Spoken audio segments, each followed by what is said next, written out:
Welcome to Milestone Moments, the show where we explore the journeys that lead to success. I'm Sheila Slick, your host and founder of 5 Milestones. In every episode, we will bring you insights from the minds of entrepreneurs, leaders, and experts who will share not just their expertise, but the milestone moments that have reshaped their journeys and led to significant achievements. So if you're looking for motivation, you're in the right place. Subscribe now and discover the milestones that mark the path to success. Welcome to another episode of Milestone Moments in Business and Leadership. I'm Sheila Slick, your host, and today I have a very special guest, Brian Swift. He is known as the Quad Father.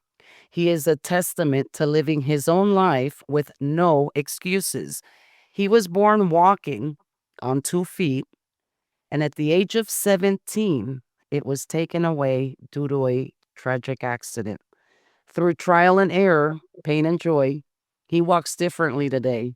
He walks with confidence, grit, compassion, and the understanding that life has a more powerful path for him. He is also the author of 8 books. He runs a 501c3 nonprofit, and he is host of a podcast and radio show. But most importantly, he is a coach and a facilitator of excellence, no matter what your situation or your circumstance is. Welcome to the show, Brian. Sheila, thank you for those kind words. I'm excited and honored to be on your podcast. Well, and I'm inspired. Like we mentioned before, we hopped on and started recording the podcast, just, visiting your website, learning about your journey, and seeing all of these books. You're quite inspirational. My hair's Thank you. stood up. Thank you. So let's begin. I did read it was a football. Gosh, as a mom, this is so hard, right? At the age of 17, your life took a turn. Little bit. So it was the day after Christmas in 1979, and I played everything. I played football, basketball, baseball, and I was meeting about a dozen friends at the park to play, like a Christmas football game. I happened to just be running with the football. Somebody tackled me from behind. Here's the weird thing. I didn't land on my head. I didn't get hit hard. It was a group of people just falling to the ground. Nobody landed on me. It wasn't anything traumatic, but that would be the last time I got up. Even the doctors were like, man, it's puzzling because usually some of this doesn't happen in those circumstances. Why it happened, I don't know. I never really thought, believe it or not, I was so blessed, and my mom was very faith and is faith driven with like, we don't know why things happen. You just got to keep moving forward. And I never worried about the why, because that doesn't solve anything. Why will never take anything to make my life better. If I find out the why, which most of us don't find out the why things happen. So I learned how to move on and just let it be. This is the way it was going to be. Now, how good could I make it? So that's how it all started. I'm just taking it in because, like I said, as a mom, and my husband, has been a football player. He was a football player his entire high school. My son was in the team, and with a sport like football, there's so much positive, right? You have the coach. It offers Great life lessons you don't learn in a classroom, life lessons you don't learn a lot of places. You learn so much, whether it be, I don't care if it's on a basketball court, a baseball field, a football field, track and field, swimming. You learn things about yourself that you don't learn in school. And it's such same thing. I'm a father, and I have 2 boys and a girl, and it came that time they wanted to play football. That was a toughie. But you know what? I put my faith in the good Lord's hands and said, you know what? If somebody's going to get hurt, they're going to get hurt riding a bike, on a skateboard, doing something silly. It's kind of out of our control. I wasn't doing anything wrong, anything silly when it happened. I put my faith in the good Lord's hands, and my sons all played through grammar school and high school and, never had anything serious. Well, that's a very strong mindset, right? Because you're having to overcome that Oh, yeah. and, I don't know, maybe have that fear that Absolutely. uh so you're a very strong man. And at the age of 17, how do you cope with that? How do you move forward when something like that happens? And I haven't gotten into your present age, right? I'm still just thinking of a 17-year-old. Yeah.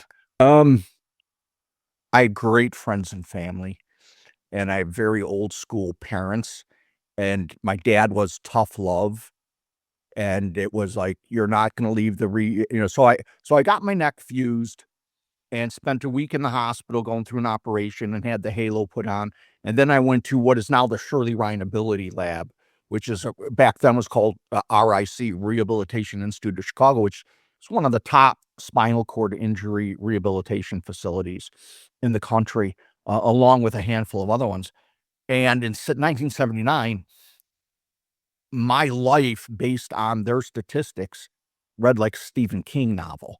Like, it's 1979, you're a quad. Don't forget, 79, we didn't have social media, we didn't have computers, we didn't have it was like, this is they basically opened a book and said, "Yeah, okay, you're a C6, you probably won't be able to drive." Going to school back then, there was no online, I mean, my life was like, "You're not," "This is what usually happens." You try to get an education, but try to do this, but this is the chances. Try to, and I had this list of like the way my life was going to be. And internally, my dad said, no, it's not going to be that way. And he lived that with like, well, we got to get you measured for an electric wheelchair. No, he's not going in an electric wheelchair. He's going to push himself. I mean, I think they were realistic with, I'd love for I'm sure he'd love for me to have walked out, but it's like, no, I'm not bringing an electric wheelchair home, so learn to push it. And, my mom was 100% like, just keep looking forward. Don't worry about the statistics. Don't worry about what people say. Your life will be as great as you could dream it to be, even from a wheelchair. And I followed that. And it has. If we move forward, right? Look at everything And accomplished. You're married, you've had children who are now adults. You are making a difference, which I want to learn more about your books. And then the pivotal moment that you chose to make a difference and to start this nonprofit. So tell us a little bit about both. sure, you know what? There is no one moment. It is a lot of little decisions. We've all been granted the ability to make choices, and it's probably one of the biggest gifts we've been given is the ability to choose. And I was just blessed with the guidance of my parents and my friends to choose to not to be a victim, to choose not to worry about statistics, to choose not to be what my life said it was supposed to be in a historical statistical book. And I mean, just to give you an idea, after 4 months, I got out of the rehab on a Friday. I went back to school on Monday, being picked up by a bus, back to high school so I could finish my high school year and graduate. There like, there was no waiting around. There was no time to feel bad. There was no time for, "Oh, woe is me." My parents just wouldn't allow that. There was no sitting in my bedroom. There was no sitting around. If you were sitting around as a kid, you were put to work. So you stayed busy. So even in the wheelchair, it was like, you know, I just didn't stay in my bedroom. I didn't pout. I didn't My friends, a lot of people lose their support because they don't, um, they become victims, and it is a horrible thing that happens, but I didn't drive people away. I brought people in. I shared my life. I shared the fact that I wore a leg bag, that there were things that, yes, I'm in a wheelchair. My friends folded it up, threw it in the trunk, picked me up, threw me in the car. We did things. So it was just allowing yourself to be vulnerable and realizing there is no one moment that all the great and beautiful things that have happened to me is not based on one decision. It's a lot of little decisions. They stack up. Yes. So, what about the first book? So, I spent 20 plus years working so I went to junior college, graduated in 2 years, went to St. Xavier University, while living at home, which I chose to do instead of going away because I could continue therapy, continue to do things that would make my life better, have the support at home. Maybe I was less independent, but I saw the picture down the line and I knew I could accomplish more by staying at home and not trying to run away from it and be all independent. So, yes, I had some support at home. But then I graduated from St. Xavier's 2 years later, and I had this little old nun that was the head of the criminal justice department's like, "What are you gonna do when you graduate?" And I was like, Sister Dennis, that's a good question." She's like, "You're going to law school." And I'm like, "No, I'm like, I'm not that smart. I mean, I'm first generation college. I was probably gonna go to the trades and make a great living in the trades." Well, that wasn't gonna happen. She's like, "No, you're going to law school." Well, you don't tell a nun no.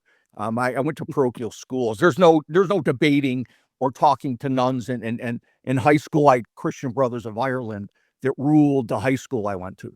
So she's like, "Meet me after school." "Yes, Sister Dennis, and we're gonna talk." Well, the talk wasn't a talk. The talk was her telling me that, "No, I'm gonna sign you up for the LSAT. You'll get a study guide and you're going to law school." I come home and I'm like, "This nun thinks I'm gonna go to law school." I mean, when I told my friends, they laughed. My parents were like, kinda like, whatever." Well, you know what? I ended up in law school, and 3.5 years later, I graduated from law school. And I worked in the law field for a little bit, a year or so, and something it just wasn't for me. So I went into corporate sales and training, and I spent 20 plus years having an awesome career. Up at 5, out of the house at 6, to work by 7, worked till probably 5, came home, and I started my life. In between all that, I was playing wheelchair sports because I missed that competing. So I played quad rugby, I swam, I did track and field. I moved forward with life. I still dated, um, and after about 20 years, I felt there was something more for me out there. I had been very successful in corporate. I worked on 210 North Michigan on the 27th floor. I had a corner office. I had but it just wasn't fulfilling, and I left corporate with 5 things I wanted to accomplish. First one was spend more time with my family. Second one was get more health. My health was diminishing, battling the long hours, the driving. So it was spend more time with my family, get my health back. I wanted to become a professional or a uh, more of a certified coach and speaker, always because I was always speaking in groups, speaking at conferences. So that was the third thing. I wanted to write a book, one book, and I wanted to start a nonprofit. And within 2 years,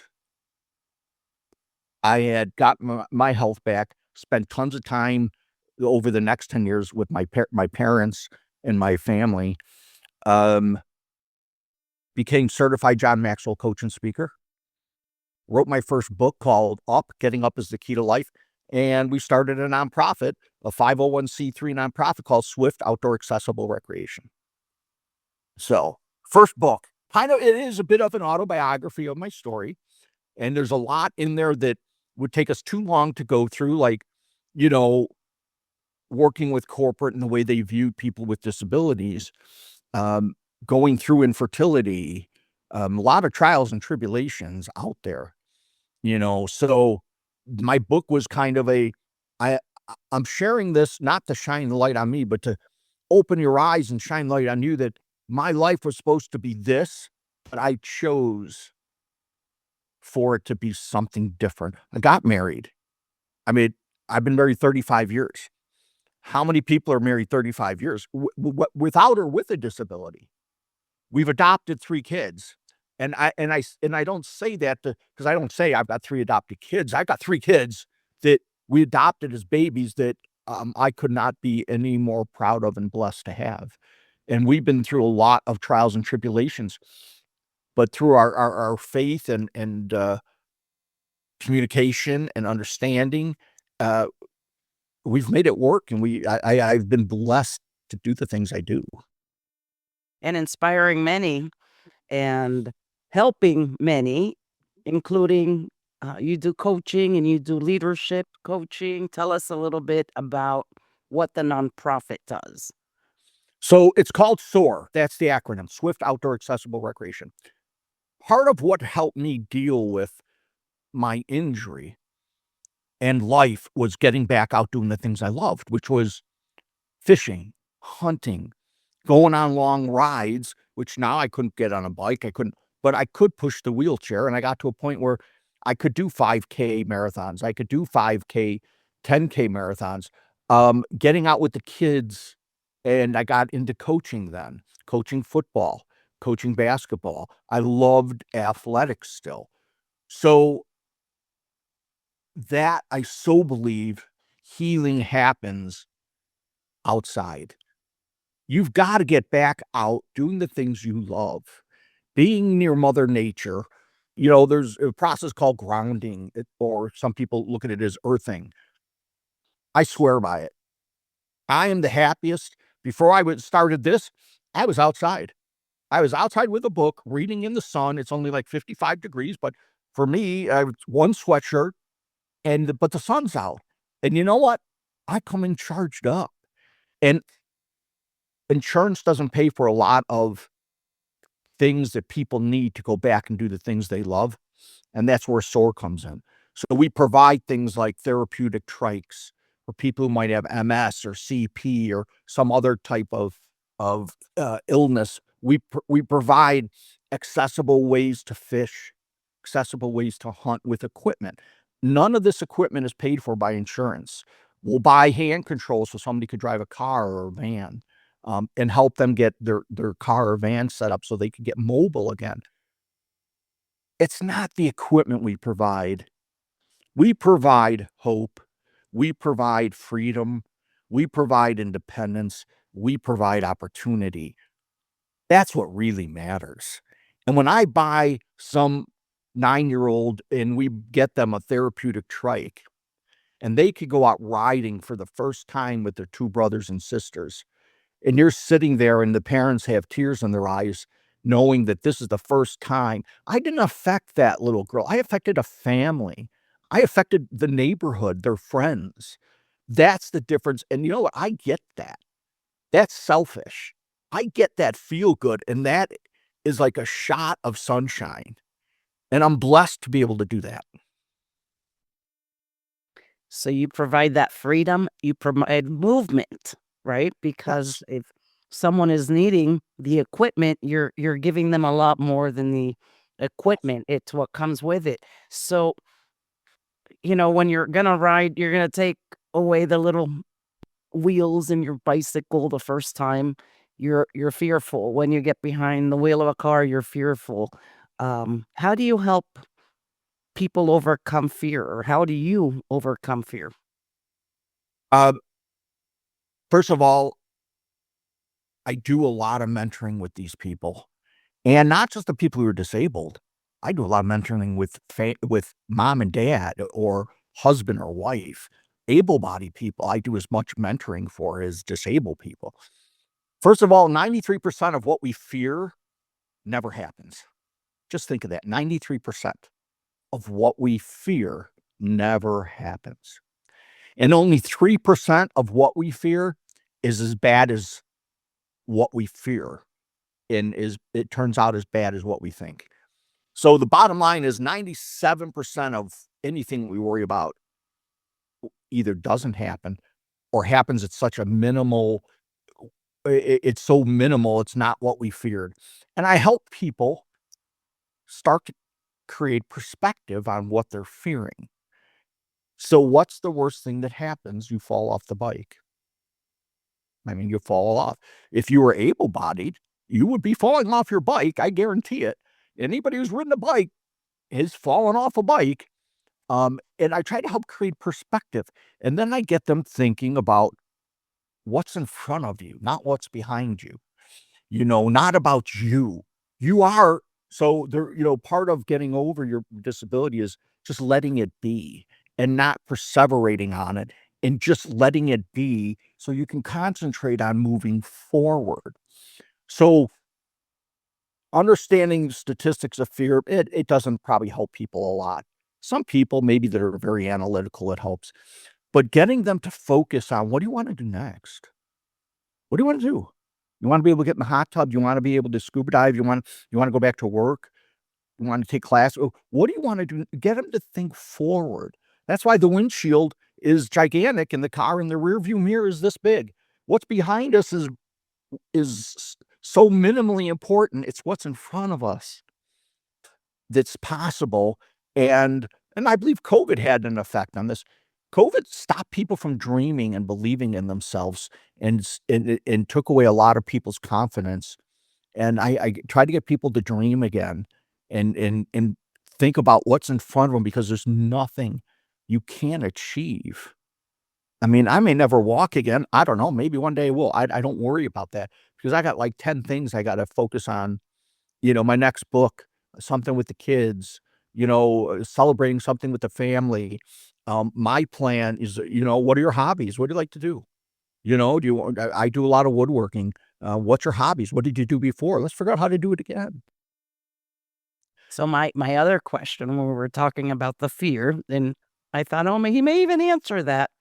We also use the words "I can't" or "we don't believe that we are able to do that to move forward," right? Because one thing is to say look forward or move forward, but then Exactly. we've got those limiting beliefs sometimes. How would So, you help someone overcome that limiting belief? so I talk quite a bit when I'm speaking, whether that be a keynote speech or somebody's asked me to talk to their sales team about self-limiting beliefs. They do you realize how many people never get started living their life because of fear? And it's all because and now you could be a victim and say, "You know what? I had a horrible childhood." Yeah, maybe you did, but that was your childhood. And yes, your parents, weren't able to give you the car you wanted, the big computer, a nice phone, whatever it is. So I start to plant stories and explain this. First of all, why do people who have been given everything, love, support, independence, financial wealth, they've got technology. Why do so many people who've been given it all fail?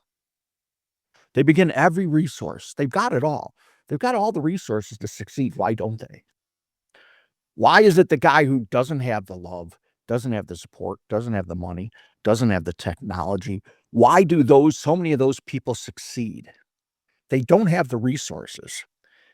And I'm going to tell you, the best resource you could teach somebody to have is not to worry about the resources, but focus on being resourceful.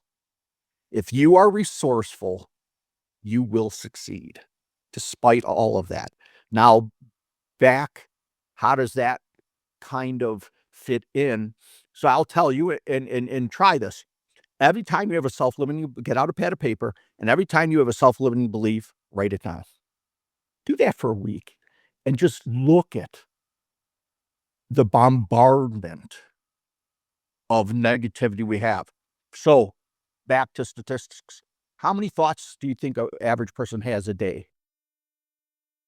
5,000? I'm throwing a number out there. I think it's more around 60,000 thoughts, believe it or not. A lot subconscious, a lot conscious. Do you know 85% of those to 90% of those thoughts are negative? If we are telling ourselves 45,000 times subconsciously or consciously negative thoughts, no wonder any of us have the ability to even smile. Out of that 60,000%, 85% of the repetitive thoughts are negative. That's horrible. Here's the good news. Our minds are malleable.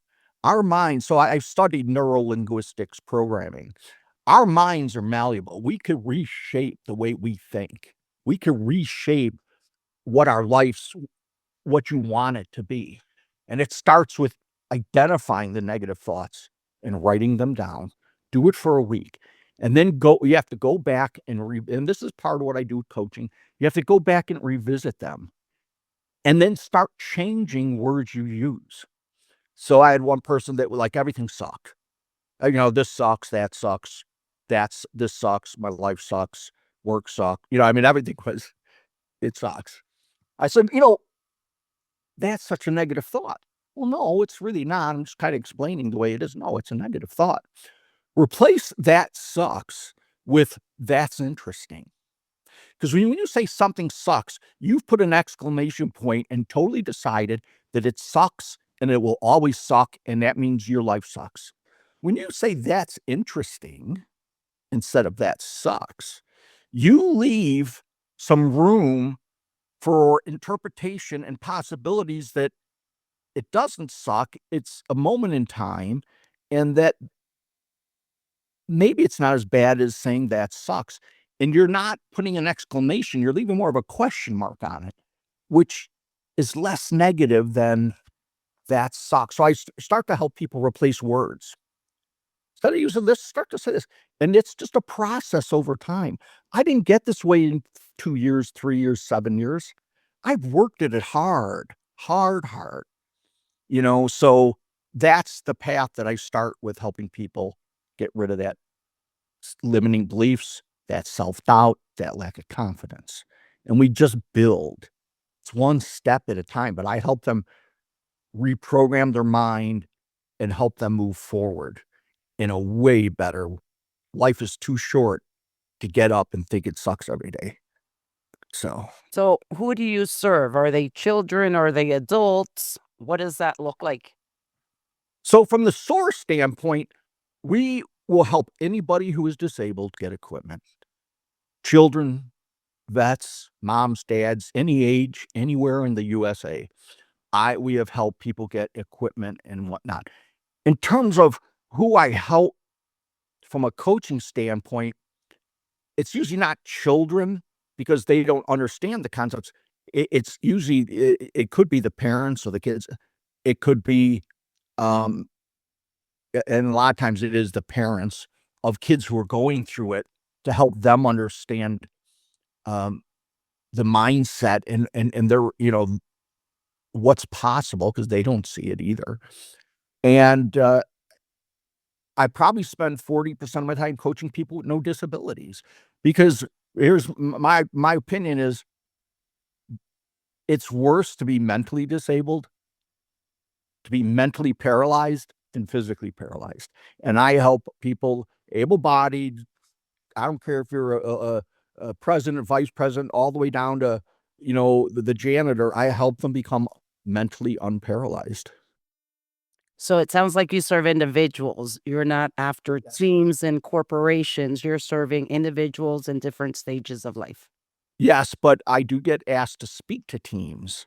I do get asked to provide different perspectives to sales teams, or one of them was they were a company that does private nursing and home health, and they had 4 offices, one in Illinois, Indiana, Tennessee, and whatever. And all the executives and leaders were getting together, and they asked me to come in and talk to them, because it was just going through changes and there was so much negativity and people weren't seeing the light. So I do, if any of them individually wanted to talk to me, I would gladly do that. So a lot of I was, there was a lumber company in North Dakota that their sales team was just, they weren't producing, they were struggling, and they asked me to, and it was over a Zoom, to, would you, they said, I said, I'd come out there. I don't, I'm not, I don't, I'd rather do it, I can travel, but so we did it over Zoom, and I spent, 3, well, I should say 2 half days, kind of getting them to rethink about what they're doing and their possibilities, and admit that maybe what they're doing isn't working, and they're getting in their own way more than what they're feeling, like the market sucks. People don't wanna buy. There's too much competition. Those are all limiting beliefs. Then maybe the market sucks, but you know what? Somebody's going to go out there, they're going to make $1 million. Why not you? Well, no, I asked because you're a lawyer, so you've got a lot of skill sets all going on. You have your sales training because you worked in corporate, and then you have the nonprofit. So I didn't know if it was geared towards a specific niche to help identify. And people, I mean, it is great to have a niche, but I'm so all over, it's hard to, I don't want to disqualify anybody. If you think, oh, just help people with disabilities. No, I probably work with people without disabilities more or as much as people with disabilities.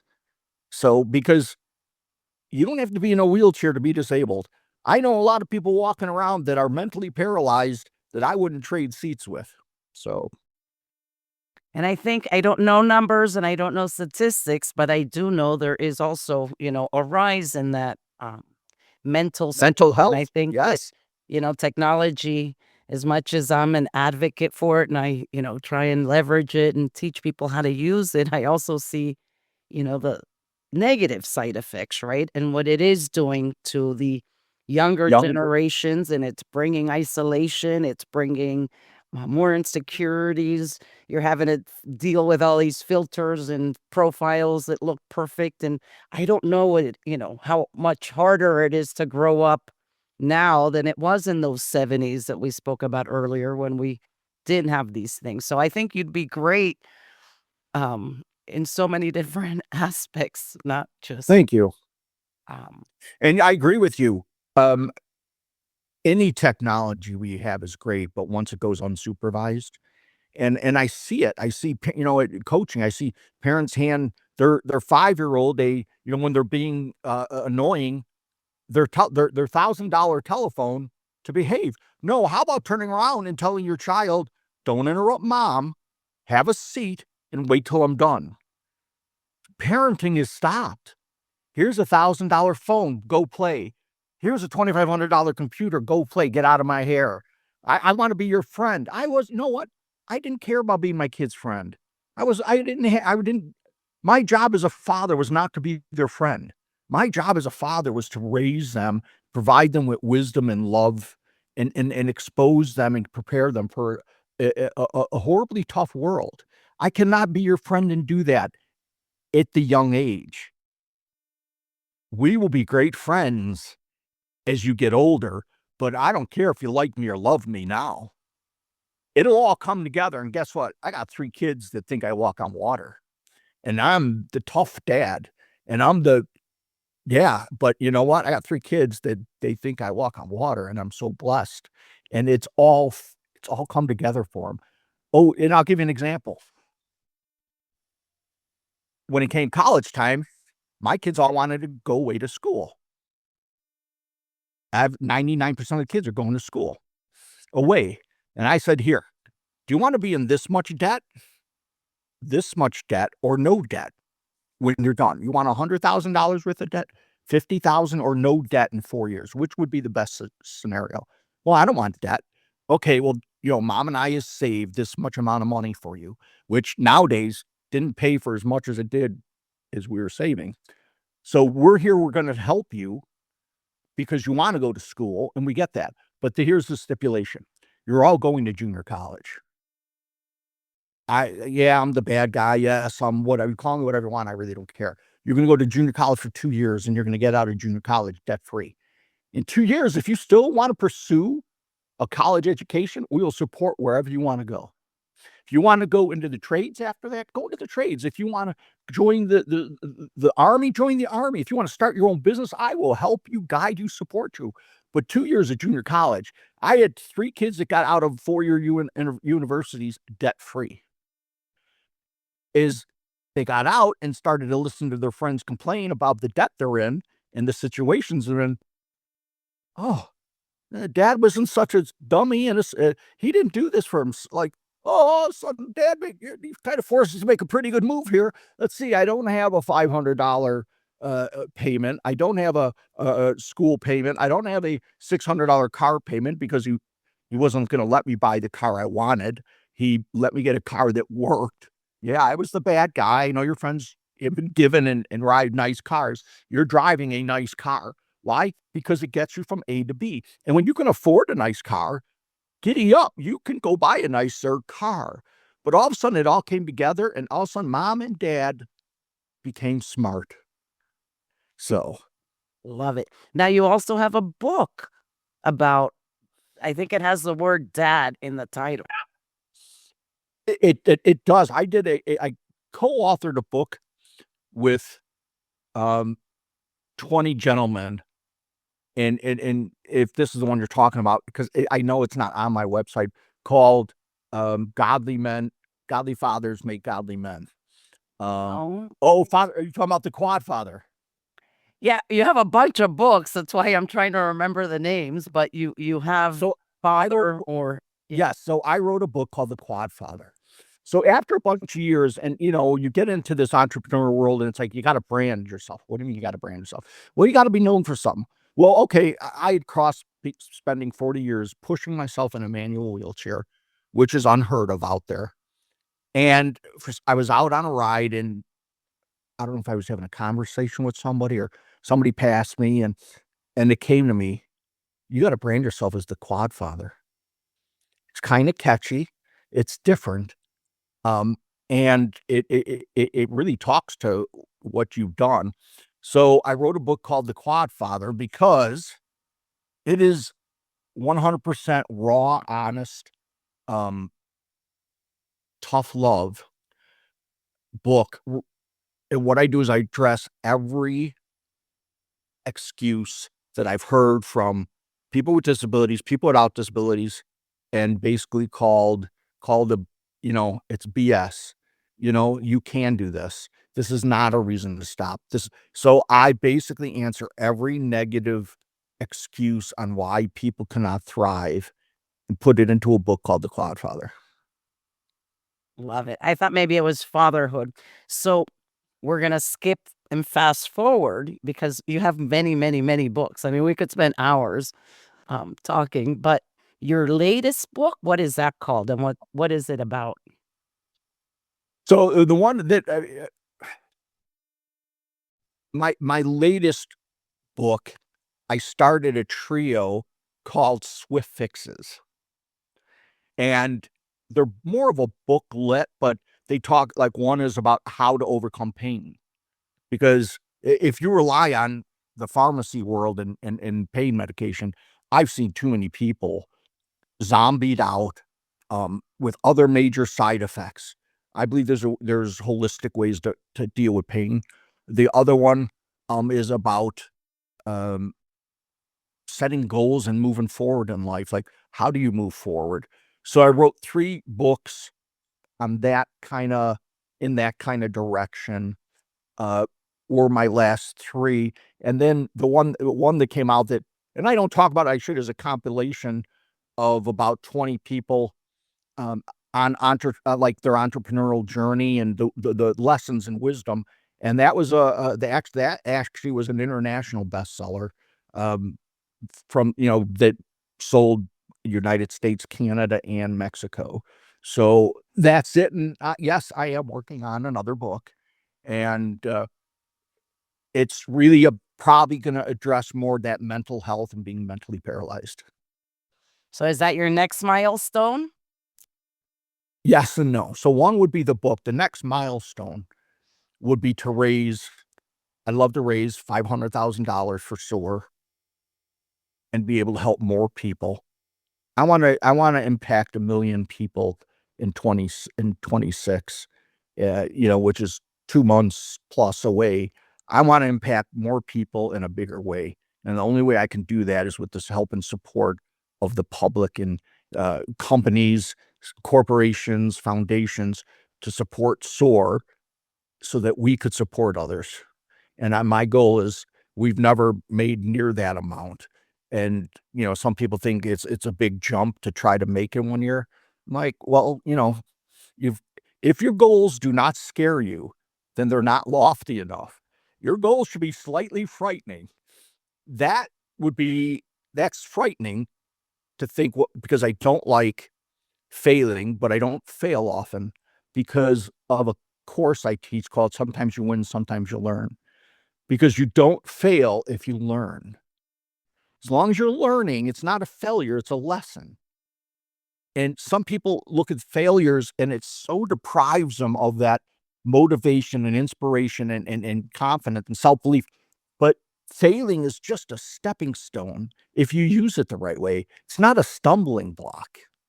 So so many people have all these stumbling blocks in front of them. I take them away. It's not a stumbling block, it's a stepping stone. You're wiser now. You've learned lessons. It's not a failure. Sometimes you win, sometimes you learn. It's not sometimes you win, sometimes you lose. That's the saying that's been out there. I don't believe in that. I believe sometimes you win, sometimes you learn. If you're learning, you're not losing. Oh, love it. Mine is you can't fail if you don't try. Absolutely, it's true. Oh, my children have, reminded me of that, and it then ended up leading to things I didn't imagine could happen in a good way. So I love your mindset. I love your positivity. How can we help you reach your goal for 2026? You know, um, as not everybody could give financially. Trust me, I get that. Some of our biggest donations might have been $50 from somebody who couldn't spare $50 and whatnot. But being able to share our information, share our links, not just on social media, but you sit back and think about all the people that you know that aren't on social media, send them an email, give them a call and say, hey, you know what? I'm kind of collaborating with this organization.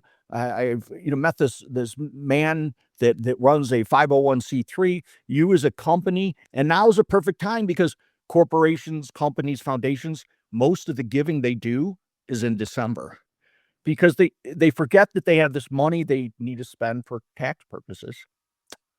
And all of a sudden it's like, oh, that's right. Or they had a way better year than they thought they were gonna have, and it's like, well, a lot of businesses are very benevolent, and they wanna spread the love and the success.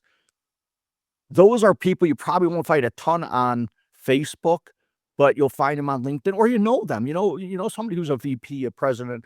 Our biggest donor overheard a conversation of a friend of ours at a Thanksgiving party. And our friend was at the Thanksgiving party, and two people were having a conversation, and the guy brought up, "Well, we're looking for nonprofits to give money to." She went over and introduced herself, told them about SOAR, and they have been one of our biggest donors. It just came out of she heard a conversation. So it's just amazing, just being aware that we exist, and then being being present and being intentional about reaching out to people is what's going to do it. What's going to create this sustainability relationship because we could help companies. I mean, if a foundation or an organization wants to get involved and maybe they're struggling with sales, man, I'll come out or I'll do a Zoom sales training or help reset your salespeople's mindset. I mean, so I'm a believer everybody should win. We all could win. There's enough out there for us all to be successful. There is an abundance out there. You just have to look for it and understand what that's been. And that doesn't mean that we have setbacks. You know, sometimes we get driven in this, I call it a divine direction that might feel like a setback. Maybe it is, but there's a reason for it. And we don't always know that. But just keep believing and have faith that there's a reason and that you still are driving towards this divine direction. So that's how you can help. And where do we find you? Is there a website? So What are yeah, your social media handles? yeah. So you could go to Swift Outdoor Accessible Recreation, and you could find SOAR. If you're looking at a little bit my coaching, just go to brianpswift.com, BRIAN, P as in Patrick, SWIFT.com, and I will send you personally the information about the fundraiser we're having and just some stuff about SOAR and things of that nature. You could find me on LinkedIn. On LinkedIn, I'm out there under Brian P. Swift. You can find me on Facebook, both Brian Swift and SOAR. And then on And other SOAR is SOAR. Just make yes, sure that we spell it correctly, not sore like my muscles are no, aching sore. because it's an acronym for SOAR. Swift Yeah. Outdoor Accessible Recreation. And then you could find me on Instagram under _quadfather. And then I started my second podcast, which is Soar. It's Soar, driven by the Quadfather. Uh, Great conversations, just like we had now. A lot of inspiration, a lot of wisdom that I just like to share with people. Oh, well, thank you so much for joining me today. I will make sure to put all of those links in the description so that we can help you reach that goal. Thank you so much. I love what you do. I love the name of your podcast. Just keep doing it. That is your divine direction, and it's going to bring you to great places. Oh, well, thank you. And thank you all for tuning in to another episode of Milestone Moments in Business and Leadership. Until next time.